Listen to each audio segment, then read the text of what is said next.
In a major shift in strategy, the Toronto Star, Canada's most widely circulated newspaper, plans to stop charging readers for access to its online edition. That'll start next year. The Star put its paywall up in August 2013 in an effort to bring in new revenue as print advertising continued to decline. Today, the Star reported third-quarter profit of $125 million, but most of that came from the sale of its Harlequin publishing business, which brought in $455 million. Without that windfall, the Star had a loss of $87 million, with revenue falling 7%. Sales of print ads were down 20% year over year. There was some good news. Digital revenue was up, but just 5%. That explains perhaps why it also announced it will partner with the French-language daily La Presse to create a free tablet edition of the paper that'll launch next fall. The last word on this and some other stories goes to Bruce Sellery, author of The Moolah Guide to Rocking Your Big RSP. question on the future of media. I gotta say, I'm surprised and disappointed about their decision on that. To sell Harlequin, I know. No, that's been around forever. No, the decision to remove the paywall. Why? Paywalls don't work. Yeah, well, they work for the New York Times. Everyone says that, but it works for the New York Times. Here's why. It's the only one that has ever made it work. This is going to make me sound very sentimental, but I don't know what the business model is in the absence of paywall, because I just don't know that there's going to be enough online advertising to support the industry. But that's like the people whose retirement plan is to win the lottery. It doesn't mean it's a good one just because it's the only one you have. I gave you the caveat that it was sentimental. I gave you that caveat, but I do have a concern about the future of journalism in the absence of a great business model. I don't have any concern about the future of journalism. I have concern about the future of people that want to make money in journalism. Because the model Many journalists would like to make money. Well, not us. I think we will still be paid, but I think I don't know, because the model of journalism is odd. It's one of the only industries, I've said this before, where the price of your product is completely divorced from the cost of production. Usually those are intimately tied together, and consumers pay at first a nice fat profit margin, and that declines over time. I would put popular music in that category as well. Beyonce charges more than it actually costs her to produce her fantasticness. Perhaps. Yeah. But the point is, advertisers made up the delta, and they are no longer agreeing to do that. So in that way. We don't actually have a solution. We can't charge people what it actually costs to do this because you're expensive. I can't charge it is true. It's egregious. It's amazing. And the suits cost a lot. But here's the other thing. They have said that they're going to put their energy into a tablet form. And basically, this is an acknowledgement that the world is going mobile. Do you still get a paper to your door? I get 2 papers. Yeah, so do I. And Abby, 5-year-old, is not going to get a paper to her door. She might. It's just not. It's not going to happen. It's going to cost her $1,000. But yeah, she's not going to get it. But here's my hope, because as you know, I'm a former marketer. Marketers need to reach their consumer. They currently do that through television, through print advertising, through magazines.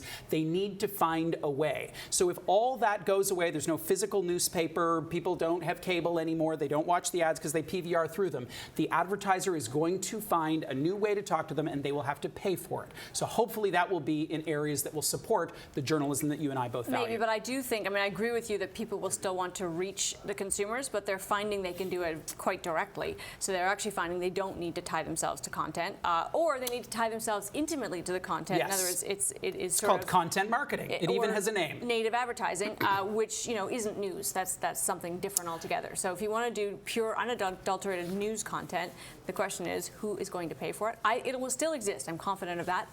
I'm worried that we'll wind up with state-run newspapers or philanthropically backed, easy for me to say, newspapers. And we are starting to see that. We're starting to see guys like Jeff Bezos say, I like that paper. How about I just buy the Post? Right. So I'm a little worried about it. I want to talk to you about the U.S. midterms. Yes. Specifically, that we now have evidence that there are Republicans who are saying they are going to put through legislation, getting Keystone on the table. Do you think Barack Obama will veto it? I have no idea, truthfully. No, you talked to him yesterday.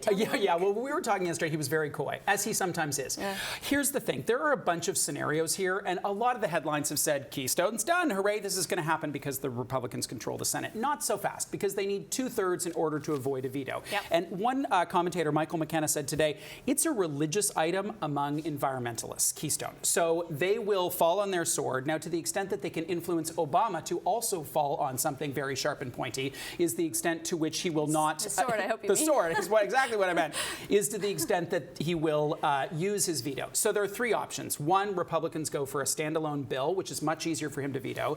A must-pass bill, which is much harder because it includes other bits and bobs. And then 3rd, maybe they'll wait. So they have said that they're going to move really fast on this, but maybe they won't. They're saying first Yeah. quarter. Yeah. It is time, as Keystone's CEO said today, TransCanada Russ Girling, Yeah. time's up to end the kind of gridlock on this and get something done. And the market's betting. I mean, you saw TransCanada shares move up a couple percentage points today. Maybe now's the time. Yeah, maybe it is. I want to talk to you about the story that we opened the show with, and Yes. that is remarks by the central bank governor about unpaid work. Yes. You've advised a lot of people and done a lot of work Yeah. professionally in Yeah. this space. So what's your thought on the benefit, not just to the young people, but to businesses and the rest of us, society, of unpaid work? Enormous to the candidate in particular, and for a couple of reasons. Number one, if you don't have a job, you have a place where you can make a contribution, and that's great for self-confidence. You have a great way to learn some things and meet people in your industry. Now, all that to say, it is extremely difficult for young people with jobs. They have enormous student debt. The unemployment rate is high. I don't park that aside in any way, but I think there is a lot of distraction about Poloz's comments, and instead we should shift the focus to what you can do. So I picked up the phone, called the best career counselor in the country, Karen Schaefer rather, author of Higher Power, the Ultimate Job Guide to Young Canadians. Wow. She said, first, get an interim job, because you got to start paying your student loans off. Do something. Second, volunteer. Get in the market, get to know people, do your research. She said the people who succeed engage and learn, and one of the places that you do that is to volunteer. And then third, go for the career job. So this is kind of the advice that you'd give, and maybe people can't handle it from the governor. But that's what I would give. She may actually have framed it in a way that solves the problem many people had, because the problem many people have with this, and it comes up when you talk about unpaid internships, which many provinces have now outlawed, but are still, if you talk to people who've gone through them, including a lot of people on our staff, CBC has an internship program for university-age people as part of their curriculum, so that's still allowed. But they're not paid. Many of them wind up working here full-time after they graduate. So there's a benefit to them, but there's also a benefit to the corporation, so which raises the question of whether we shouldn't be paying them. Having said that, I think a lot of them would be grateful that they had that opportunity. The thing people say is that's for rich kids.